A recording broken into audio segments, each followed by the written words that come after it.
Welcome in Bears Nation podcast. It is Tuesday, October 25th.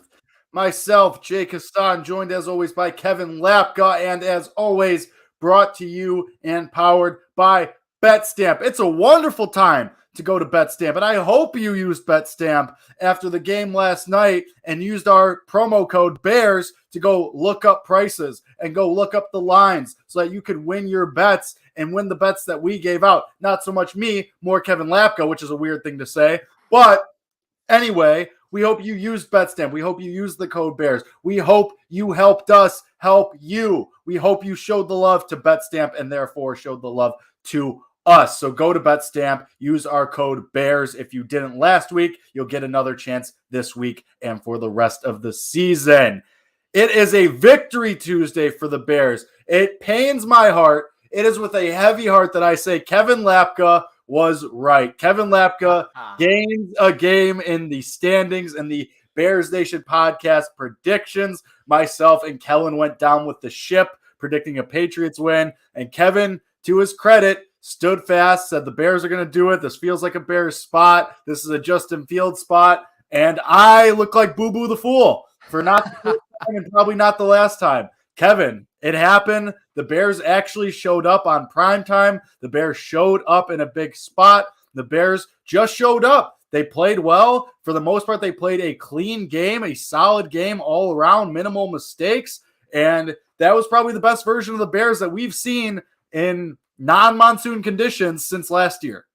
Easily. I mean, that's one of the bigger wins in the last 3 years that this franchise has had. I mean, the implications of this win, we'll break it down, but they're significant. Like, that's the important thing about the Bears situation is you're a very young football team with a young franchise quarterback. So a win like this for a team like the Bears means a heck of a lot more than other teams just winning 33-14. But because they're so young, because you got production from younger players and you got production from your franchise quarterback who you want to be here for 10 years and you want to see that improvement in growth, it makes wins like this that much more significant. That's why I was so elated last night. Like, I was incredibly, like, we moved to 3-4 last night after that win, but it felt bigger than that. It felt more exciting than that. You know what I mean? Like, it felt like we had just clinched our ticket to the playoffs. Like, it felt so good. I mean, and I don't want people to forget here now the narratives and the storylines coming into this game, right? Because all of a sudden, after the Bears win, I'm seeing people on our TikTok comments, our Instagram comments, and Twitter saying, "Oh, you beat a rookie quarterback, Bailey Zappi, and a team that doesn't know what they're doing." No, the storylines coming in were,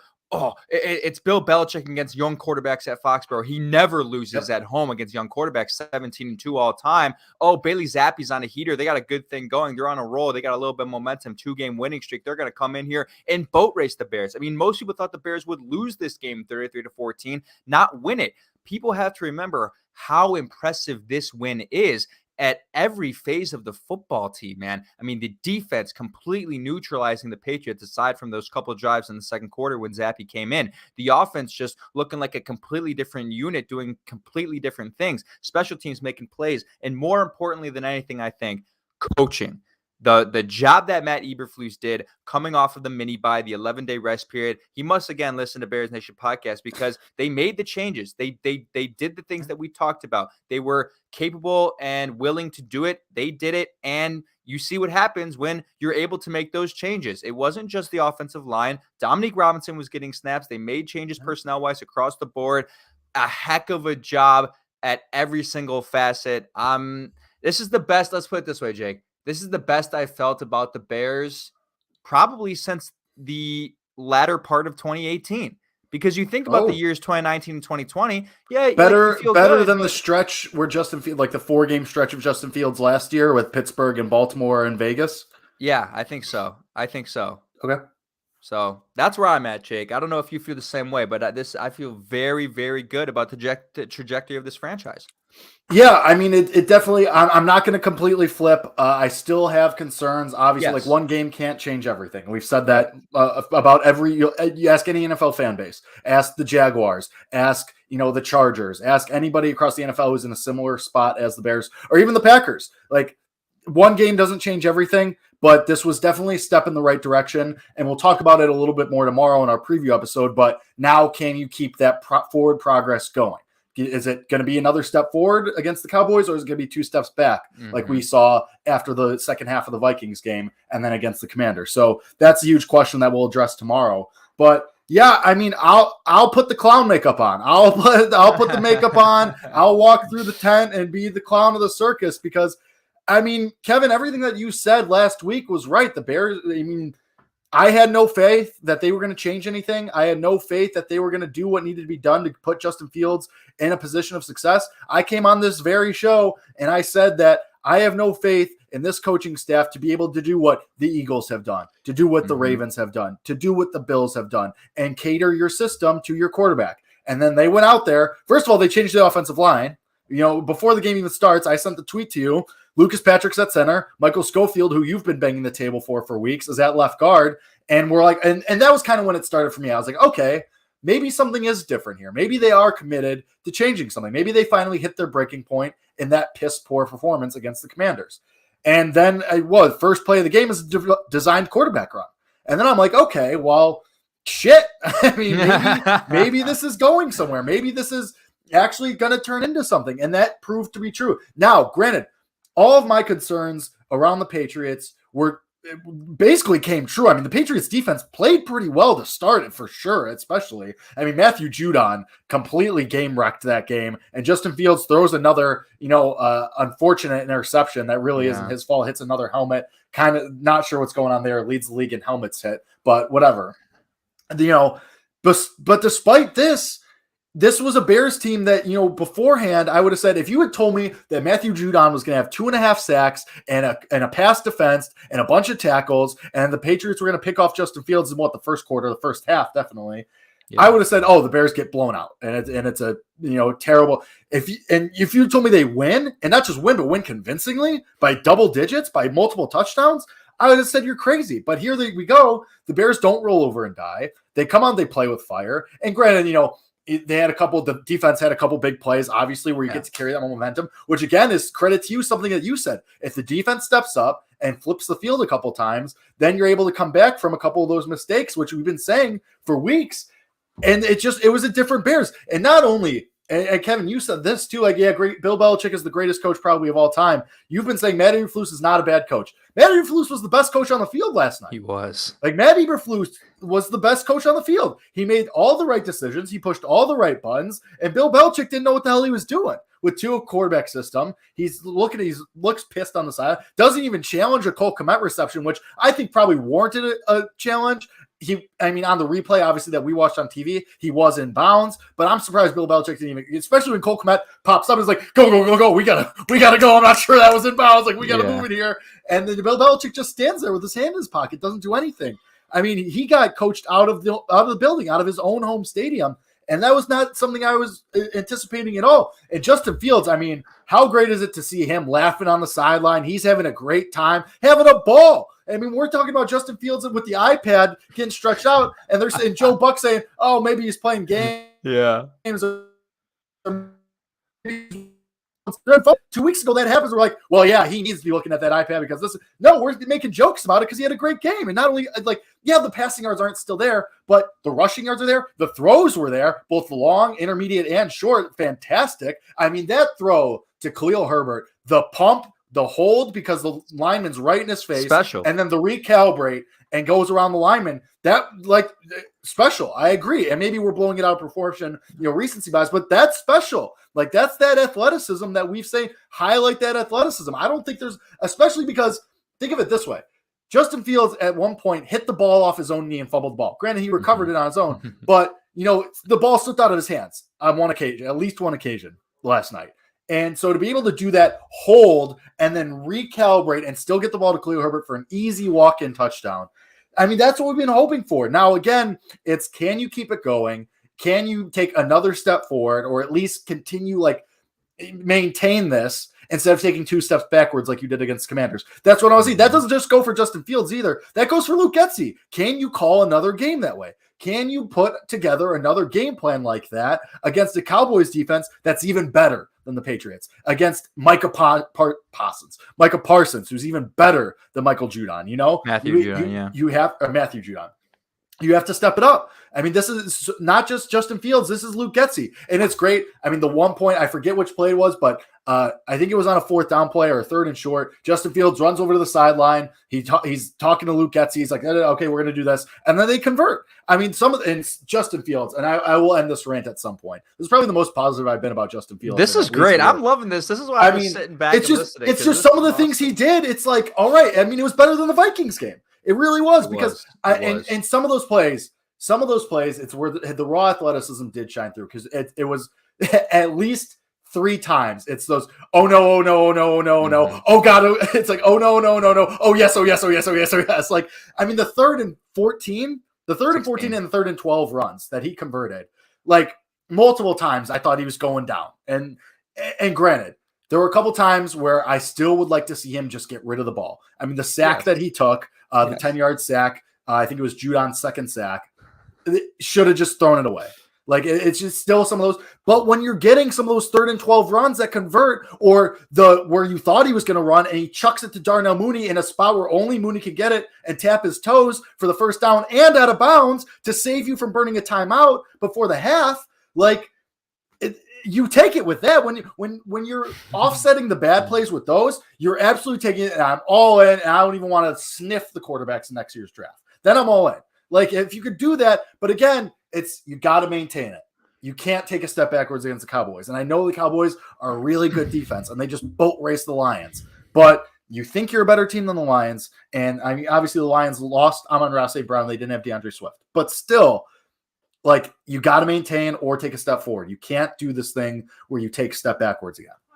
Correct. There's an Olivia Rodrigo song called 1 Step Forward, 3 Steps Back. You can't do it. You cannot do that. But look, I mean, this is when I talked early on this year, again, I'm pulling out the receipts because everyone was on my ass recently about the predictions that I made in the offseason. What's up, T3 Podcast? T3 Podcast, and I'm Scott in the chat. How you guys doing? Appreciate you guys tuning in. About, you're so stupid. How could the Bears be a 9-8 team? How could they be a 10-7 team, right? How is that even possible? And it's games like this where you realize that ceiling could be 9-8. That ceiling could be, that 7th wild card. I mean, if they play like this, if they just play a half of what they did in this game against the Commanders and against the Giants, they're a 5-2 football team. And against the Vikings, they're a 6-1 football team. So I knew going into this game, it was going to be a close game because they keep themselves in games, but I did not expect it to get out of hand like this. I mean, for them to completely take over the game and really, like, even though I thought they were going to win, I didn't know if this was going to be the week where Justin Fields was going to win you the game, right? We've been waiting for this point where the quarterback wins you the game. We've had excuses. We've had, situations where, we haven't played well, but we sneak away with the victory, 23-20 over the Texans. Defense plays well. Roquan gets to lay an interception. Defense bails you out, all sorts of things. You're not winning because of offense yet. Last night, they won because of offense. They won because of number one on the offense, Justin Fields. Not just Justin Fields. It was also a full effort from everybody on the offense. Khalil Herbert had a good game. Yeah, Montgomery had a good game. Equinemius St. Brown was involved. Darnell Mooney was finally involved. Cole Kmet had a big catch in the second half, or was it the end of the first half? When he made that catch falling down. But Cole Kmet, a couple of big catches.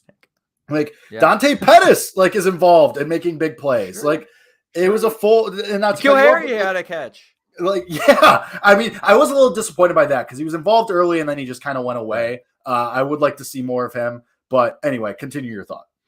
Yeah, I mean, again, unexpected, but this is what this team can be. When we should expect it to be maybe not this good, but we should expect the offense to be moving in this way, to be scoring at least 24 plus points a game if they continue to do these things. These are things that we've been talking about for weeks. And now in hindsight, again, hindsight is always 20/20, and you look back and you start to think about, okay, well, why haven't we seen it yet? And you start to think, well, maybe it's a first year in offensive system with a lot of young players. Maybe it was always supposed to take a couple weeks. Maybe it was always supposed to take 5 or 6 weeks for them to figure out what they have with this team and to figure out how to run this offense. I don't love that as an excuse, but you start to think about those things when you get to a point like this and you didn't see it for the first 6 weeks. And then in week 7, it all comes together. And again, I do think a Well, and big it's part of that. also the Yeah. egregious ways that you lost to the Well, Vikings and that's the Commanders. right. Like that also is part of that Oh, equation. absolutely part of it. But I think, again, the willingness to change things around and to discover and to try different things, right? Because that was our point the whole time. Like we didn't even have this solution. We pitched ideas for them, right? We say you should Mhm. design QB runs, do a lot more, bootlegs and play action and just shorter throws to get Justin in a rhythm. Find ways to take the defense out of it and not let them control the line of scrimmage. And maybe if that's not even the solution, at least try it. At least try it and see if it works. And they tried it and it works. It's a shocker. It worked. If you use Justin Fields like a running back, guy who's 6'3", 225, it's probably going to work, especially in the red zone. And it did work. But you have to carry it going forward. And I'm a little bit worried because what I noticed, and I tweeted this out, and my guy Dan Bernstein retweeted it, so it kind of went viral on Twitter, was when Lucas Patrick exited the game with a toe injury. We don't know the extent of the injury.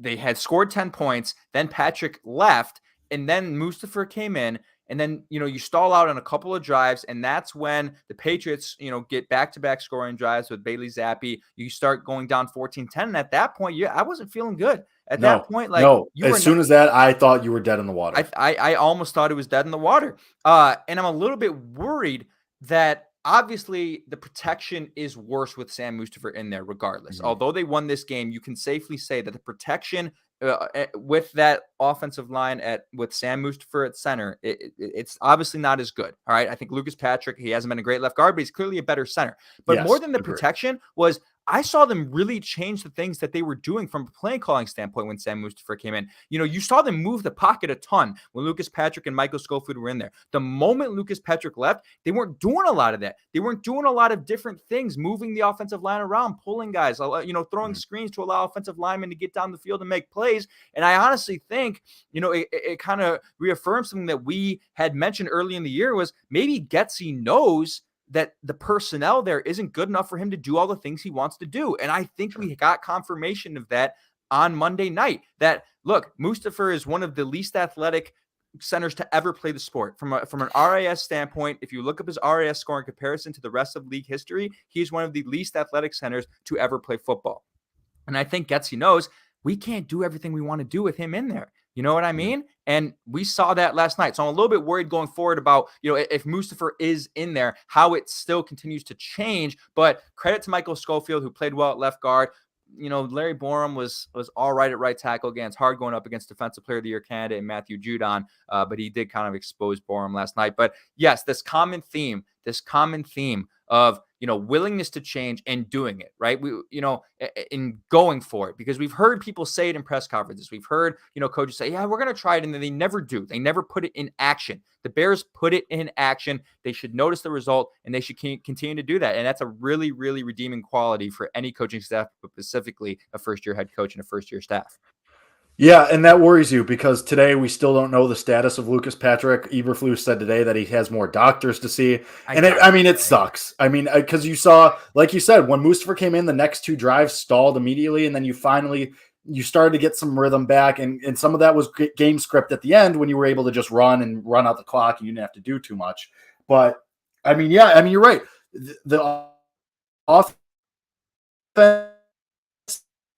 is in there. Now, does that change when Cody Whitehair comes back and maybe you can put him at center and keep Schofield at guard? I don't know. Hopefully, ideally, obviously, Patrick misses 0 games and is ready to go against the Cowboys on Sunday. And then in 2 or 3 weeks, you get Whitehair back and then you have that whole offensive line. Speaking of which, though, Tevin Jenkins is just unbelievable. He's really good. He is really good. Yeah, it's funny. Last night I'm thinking to myself, wow, this is a really good night for Ryan Poles. And I'm also thinking, wow, this was a really good night for Ryan Pace. Like Tevin Jenkins continues to be that guy. And man, to even imagine that we thought about trading him. Think of it this way, as far as next season, like because Braxton Jones, I still like him. Yeah, he's a 5th-round rookie, and yeah, he's going to have his moments where he's not so good. But for the most part, he's been really solid and has progressed in a positive manner week to week to Absolutely. week. Like, I still think maybe he's not like maybe he's not Trent Williams, or maybe he's not like an all-pro left tackle. But if he's another Charles Leno and he's an above-average left tackle for It's you, a 5th-rounder. exactly. Fine. And then if you have a franchise right guard, then you're set. And Cody Whitehair, when he's healthy, is still a very, very good left guard. Mm-hmm. That helps you a lot going into next offseason as far as shopping for offensive linemen. Even if you think Larry Borom is only average, if you only have to fill 2 spots, because Lucas Patrick's under contract for next season too. Yes. So if you have Jones, Jenkins, and Patrick and Whitehair, you only got to fill right tackle. Yeah. Like, or even left tackle. Have to. Or even left tackle and switch Jones to right. If you like Jones better than Borom, like, you are in a very like Tevin Jenkins alone being this good puts you in a very advantageous position next season. Like, and I think Braxton Jones could be good. Like, Larry Borom might just be average, but that's fine. Again, that's another 5th-round guy. Like, you might be okay here. Granted, like, Patrick's 31, 30. Like, you're going to have to get a center eventually. Maybe Doug Kramer can be that. And Whitehair is starting to get a little older too. Let's see. Research and development team. Whitehair's Lucas Patrick's 29.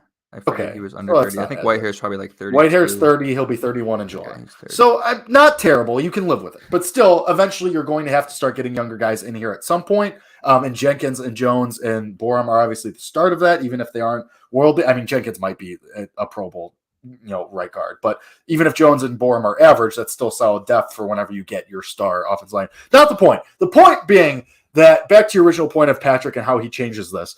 Like, yeah, I mean, obviously, hopefully he misses minimal time, hopefully 0, time. A toe injury that can be so weird. But had to get carted off, obviously not great. But yeah, I mean, I think you're right. Like, I think when Sam Mustafa's in there, Luke Getsy's like, shit, we just have to go bare bones, and we just have to, kind of cut it down a little bit because, I can't do as much as I would like to. I can't move the pocket as much. But credit to, Luke Getsy, we still saw more rollouts, more bootlegs. We still saw Justin Fields move around a little bit. We still saw a career high in designed runs for Justin Fields. So Luke Getsy obviously knows what, at least on some level, what needs to change and the changes that had to have been made. And he's still committed to them with Sam Mustafa. So we'll see what happens against the Cowboys. And again, we'll talk about that more tomorrow. But I mean, Kevin, anything else that just really, really stuck out to you?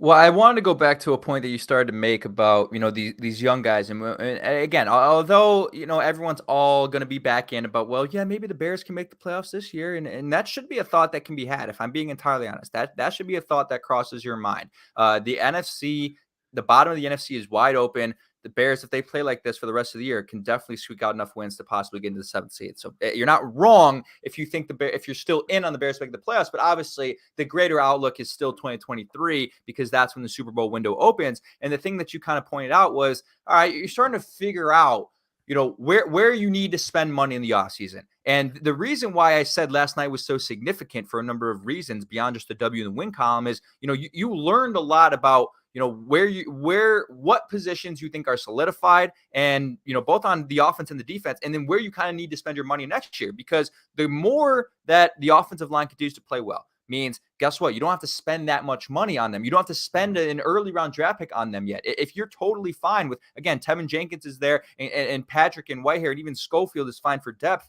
If you want to re-sign him and not pick up a left guard in, the 5th or 6th round, like, you're figuring out that, hey, okay, we understand that the offensive line is a little bit better, but we still need playmakers on offense. So we're going to actually allocate more money to the wide receivers and, the tight end market as well, something that they should be looking at.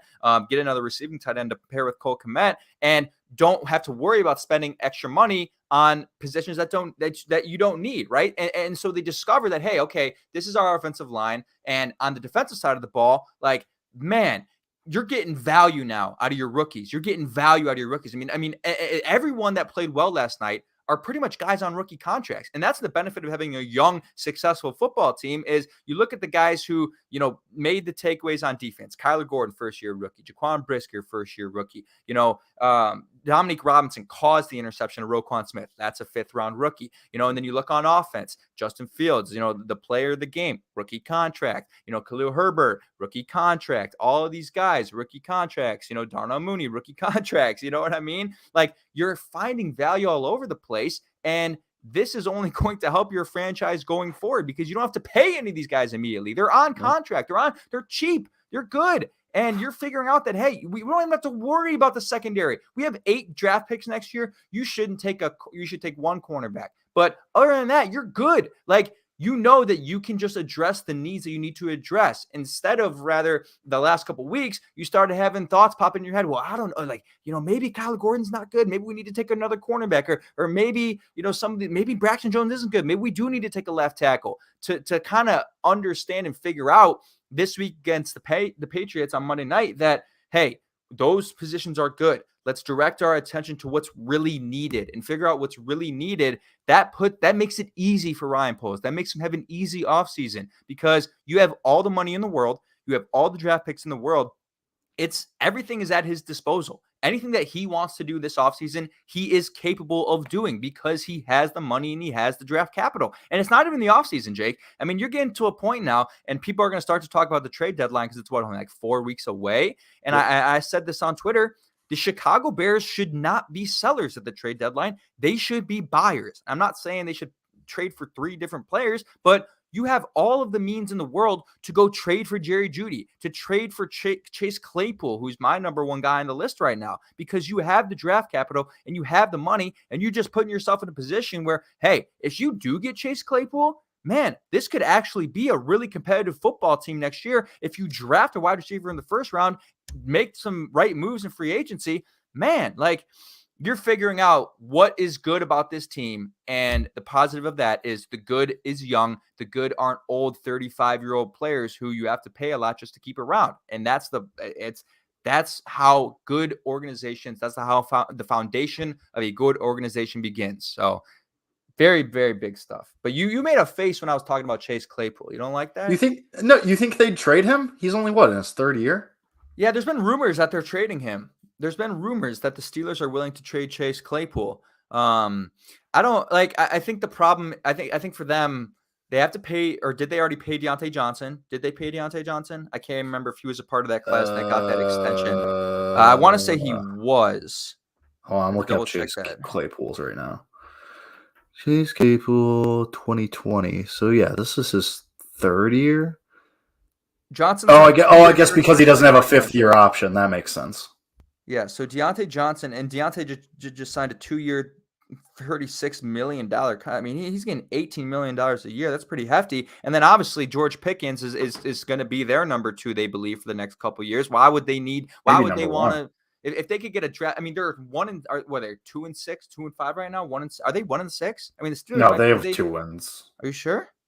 No. Oh, yeah, they're 2-5. They're 2-5. So right. they're at a point where obviously, given their situation, you got a rookie quarterback. You're not making the playoffs. You don't got to worry about you're going to get a high draft pick. Unload Chase Claypool for a pick. Give him to us. We'll take him. We can take on his contract. I don't know what his cap hit is. I don't know what is his. You're looking at his contract right now. What's his salary?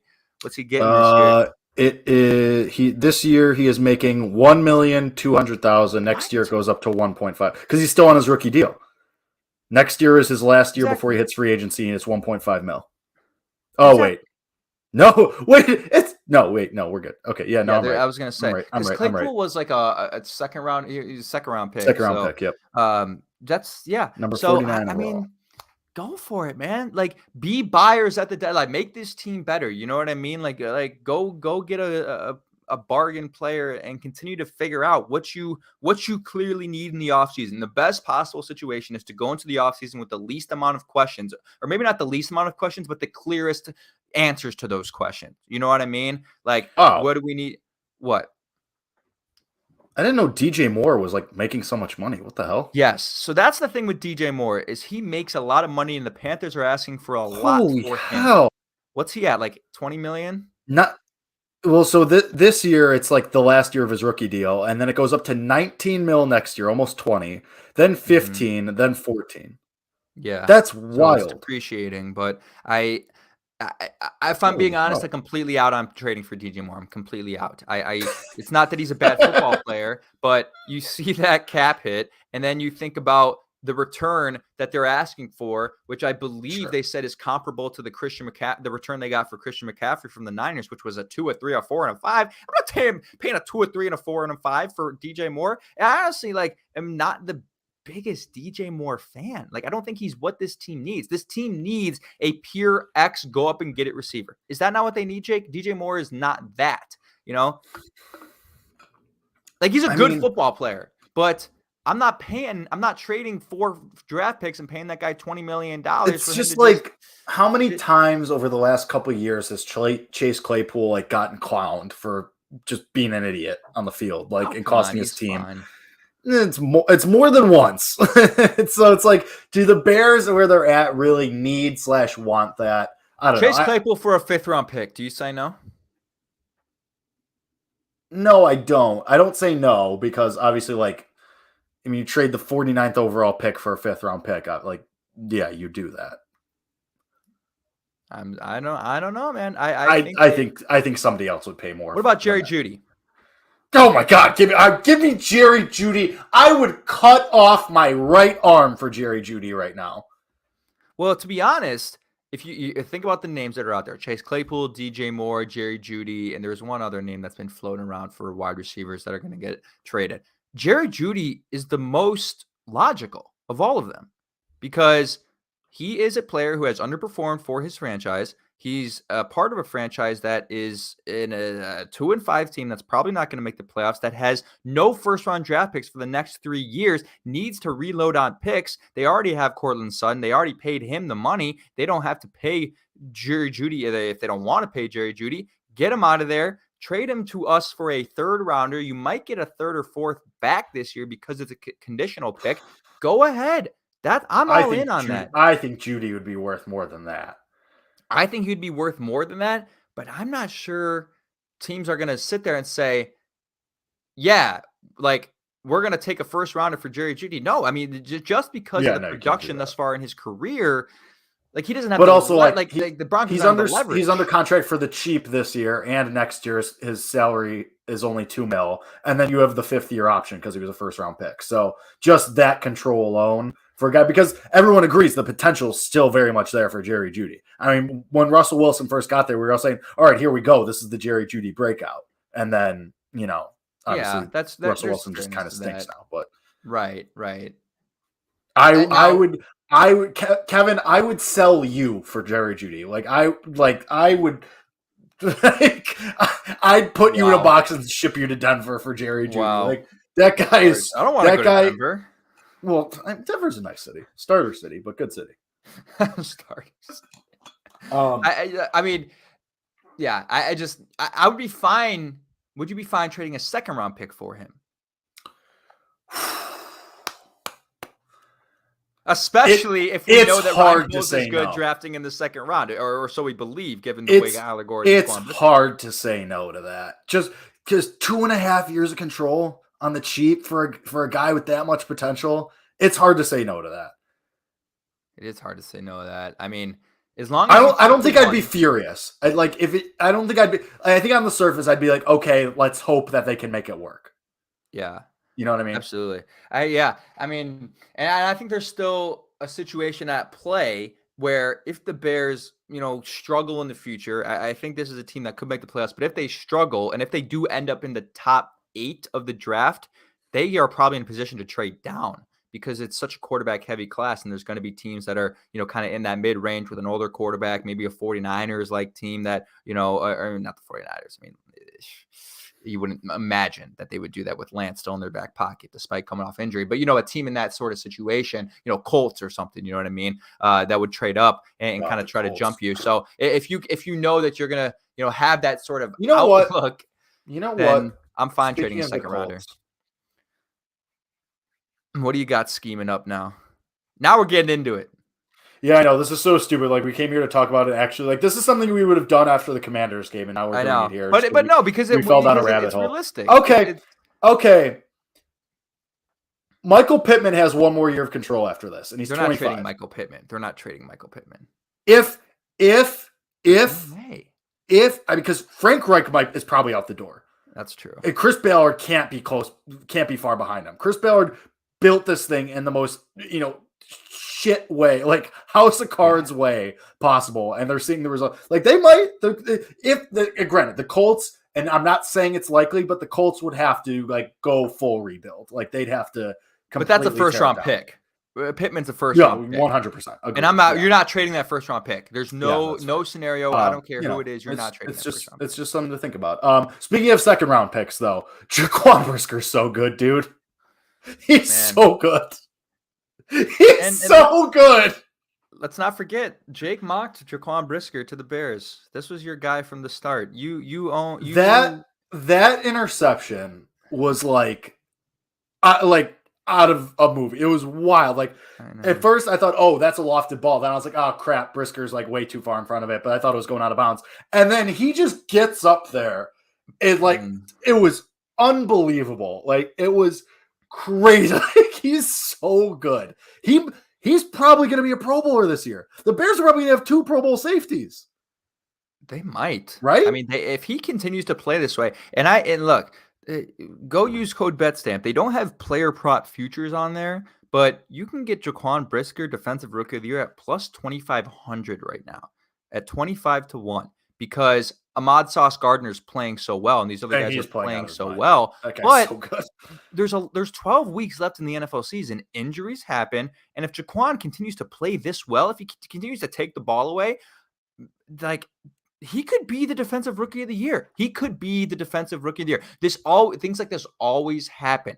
Guys get off to a really hot start the rookie year. It's never the same come week 17. And I think Jaquan has a case for it, but boy, oh boy, is he good. And I love the narrative, the storyline there of it sort of being a revenge interception, right? Because on the play before, Mac Jones does the dirty slide, kicks his foot up, kicks Jaquan in the nuts. Dude, well, I tweeted it. The old get kicked in the peen to first career interception pipeline, dude. You read about. So it was I hate Mac Jones, if I'm being honest. I think he's a dirty player, and I think he's a bad human. It's one of the reasons. Wasn't that Zappy? No, that was Mac Jones. No, that was Jones because then he got yanked. You're right. Right. I think he's just a bad guy in general. Maybe not a bad guy, but I think he's a dirty football player. You just hate that he beat Ohio State in the national championship. No, that's not even why. This is not a Mac Jones thing. No, this is an Alabama thing. It's not because I was covering that game for school. Like I wasn't emotionally invested in that game, if I'm being honest. Like I wasn't. I had to be objective, Jake. I'm a journalist. I'm a capital J journalist. All right, I had to be objective. I'm not salty about that, but it was just great for Jaquan to have that moment. You know who called me immediately after? Dwayne Brown, his trainer, called me once again. He was like, I told you. Jaquan, he's the guy. He's an all-pro. He's a Hall of Famer. And, man, I mean, both of those guys, Kyler Gordon and Jake, my bold prediction was 10 yards away from being spot on. I said, Kyler Gordon, he's great at jumping the routes. He's going to jump this route. He's going to take it to the crib. He got it. And unfortunately, he had 4-1 runner Tyquan Thornton running behind him, chasing him down. I think Kyler was also a little bit fatigued because he's really fast. But, man, I mean, and it was perfect timing for Ryan Poles because on Sunday night, George Pickens had a great game. He had like 5+ receptions. He scored a touchdown, and everyone's saying, fuck. You could have had George Pickens. You could have had a wide receiver. You instead took these 2 secondary players who look okay, but, you should have taken the wide receiver. And after that game on Monday night, not a single person is thinking they should have taken George Pickens. Everyone is thinking you made the right decision by picking Jaquan Brisker and Kyler Gordon because, man, I mean, you have stalwarts in the secondary now. And Eddie Jackson, Jaquan Brisker, Jalen Johnson, and Kyler Gordon. And you're going to have them for 3+ more years. Like, that is insane. That's insane. Like, they might have the best secondary in the league next year. Yeah.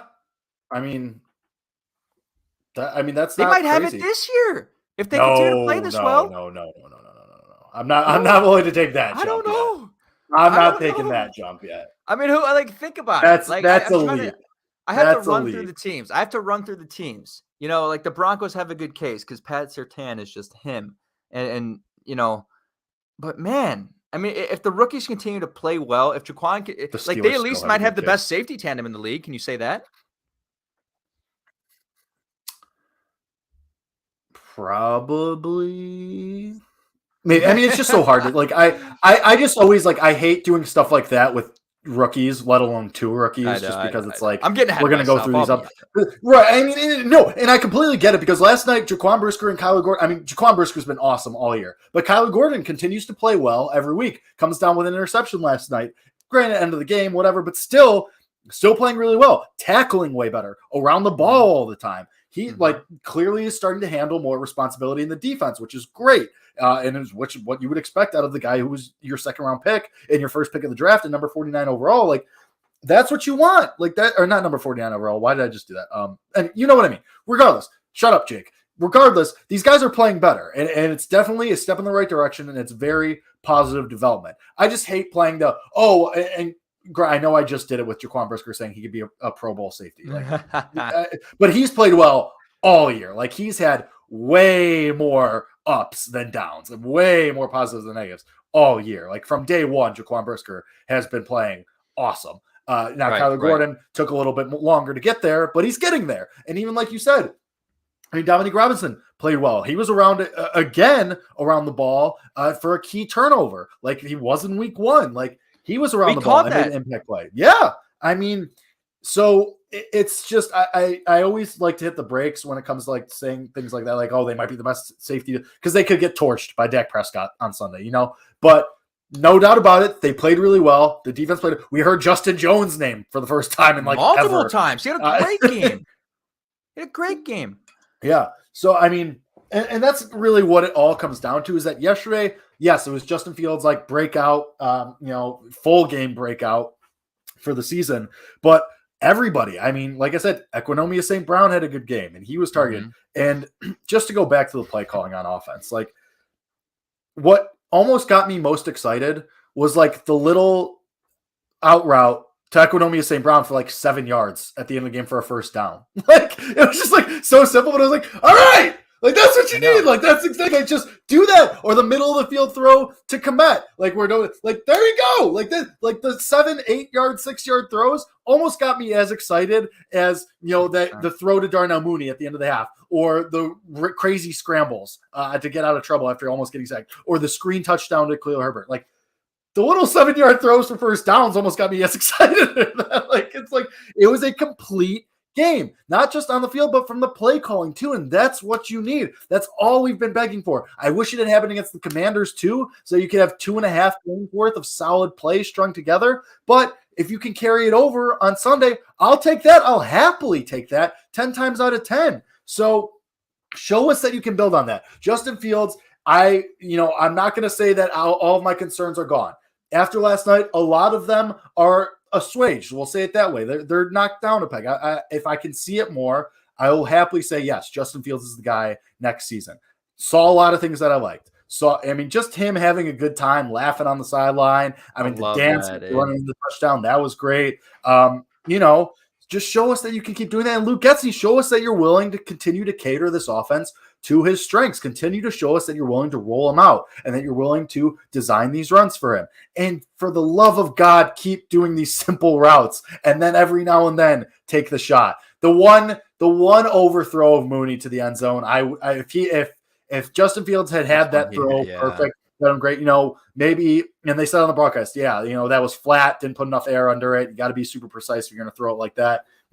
Crappy conditions, rainy game, maybe that played into it. Maybe got a little overexcited. But to my earlier point, didn't let that stall at the drive. Didn't let that ruin the game. Just came back, got the first down, kept things moving. Didn't let it stop and stall out the whole game. And that, more than anything, is what was encouraging to me last night about the Bears. They didn't let a bad play completely derail things. They took it on the chin and they kept things moving. And that, to me, was the most encouraging thing of the entire night. That's huge, man, because, again, we talked about it. We thought, and a lot of people, I'm sure, fans of the game were watching and thinking they're down 14-10. And for them to rebound after that and come back and have a touchdown in the ensuing drive and then, keep your foot on the gas and score on, I believe, 4 consecutive possessions going into the second half. I mean, that was just how that's what good football teams do, man. And they keep themselves in games. And this is the underlying best quality of Matt Eberflus in wins or losses, as they find a way to bounce back after negative plays, after slow periods of the game. You think about even week 1, you're down 10-0 to the San Francisco 49ers. In week 3 or 4, what was it, against the Vikings, you're down 24-3, I want to say, or 21-3 to them, and you find a way to crawl back. And then we hadn't seen this team play with a lead this year, and I was really intrigued to see how they would play with a lead. And they kept their foot on the gas. They stepped on them, man, when they were up. They stepped on them when they were down, or when we were up, when they were down. And that's exactly what you have to do. We've seen too many times in the past, Bears teams get a lead, lose it quickly, and it's gone. And that's why we're conditioned to believe that when you go up 10-0 and then you go back down 14-10, that the game is over. You're conditioned to believe that because that's what the Bears have done in the past 5 years. But for them to, go up, go down, and then regain the lead and put them away, that's the difference in this team. And I think that's the difference, in this head coach versus Nagy versus, John Fox or Mark Tressum or Lovie Smith, or not Lovie Smith, really. Lovie Smith was fine at that, but put them away, and there's going to be people who are pissed that they didn't put up 40 in Foxborough. Peyton Manning, one of them, he says, when you have a chance to put up 40 in Foxborough, you put up 40 in Foxborough. I had no problem with that. They take a knee, do the respectful thing. It's fine. But look, man, I just, what they did on offense, again, back to the play calling with Luke Getsy, I think they've recognized finally that Justin Fields is going to be a great quarterback in this league if he is rushing the ball on design rushes 7 to 8 times a game, is accumulating 60 plus yards per game on the ground, and is a threat in that aspect. That's why he is going to be great. Again, it felt like the first 6 weeks, they tried to make him great as a passer, and he can be great as a passer. He is great as a passer. But if you want him to be a great overall quarterback, take a page out of Josh Allen's book. That's not half the reason, but that's a large reason why Josh Allen is so special. When you see him hurdling defenders and you see him doing all these different things that with his legs, that's why people believe him to be the best quarterback in the league right now. And that's where, you think about Justin Fields' ceiling. Well, he only reaches that ceiling if he is utilized, if his legs are utilized the way they were on Monday Night Football. I mean, 10 design rushes, and I love the fact that Justin had hinted at the fact that they took a page out of Greg Roman's book and the Baltimore Ravens and saw what they do with Lamar Jackson. And again, look how it works. I mean, we talked about this, Jake. We talked about this. Taking a leaf out of the book of the guy who won the MVP award is a bad idea. Is a good idea? No, that way, that's crazy. Who would think? And right. Again, I think they're listening to this show because we talked about this in August, and we were like, man, think about how you can scare the defense, man. How you can keep them guessing when the football is snapped to Justin Fields last night. I mean, it was nearly a 40% chance that he was going to run the ball. I mean, that confuses the hell out of you. And then you saw them do this actually, where they started to put a spy on him, and then putting a spy on him opened things up in the middle of the field. It all came together last night, and it was beautiful to see. And you keep saying it's true though.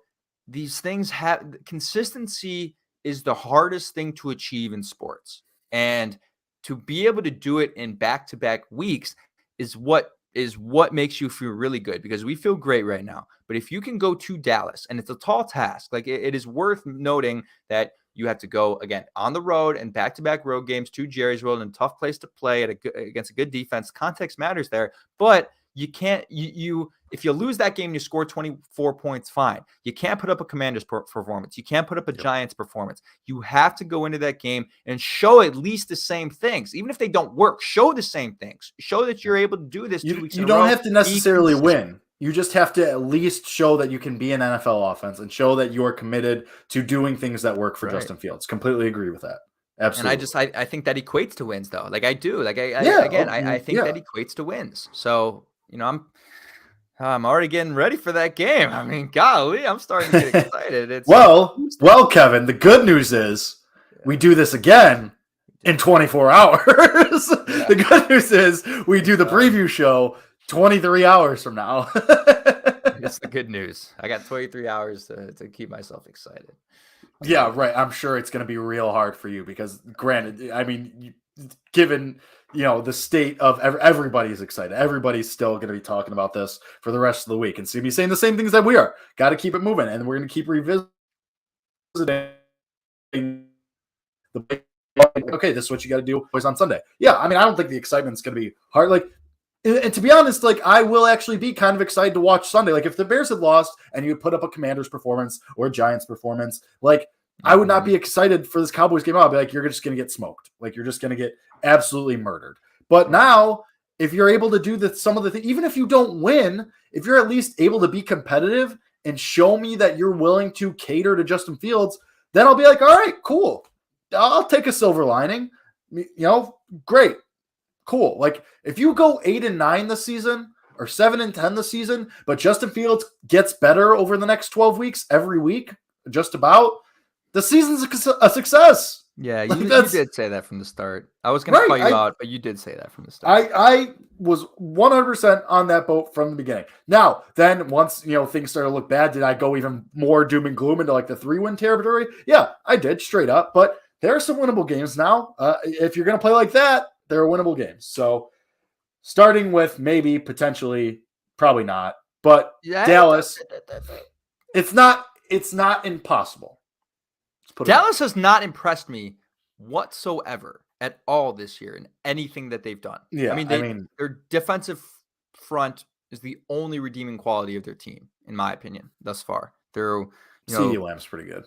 Yes, but he's not playing up to his potential. Michael Gallup has 0 catches for 0 yards last week. Ezekiel Elliott is washed. Like, you know what I mean? Dak hasn't even, I don't know. Anyway, I'm not that scared of them.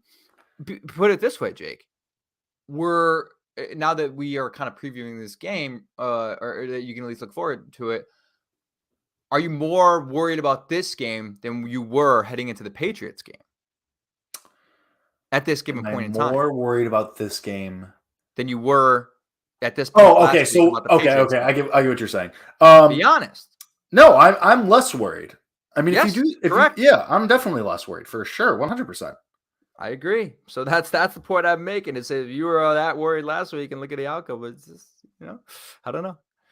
Yeah, no. I mean, it's definitely better. You took a big step in the right direction. Tomorrow we will come back. Same time as always to break down and preview the game against Dallas. We'll talk about the matchups. We'll talk about our predictions. We'll talk about our bold predictions. You know the whole drill if you've been here for a while. But we will be back in about 23 hours to do that preview for you guys. Thanks for sticking with us. Thanks for listening. Thanks for watching. You guys are always the best. Go to BetStamp. Use our code BEARS so you get the best lines, best prices. Help us help you win some money by using BetStamp. Go to BetStamp, code BEARS. Kevin, until tomorrow, I'll see you then. All right, man. We'll see you tomorrow. Let's go. Bear down.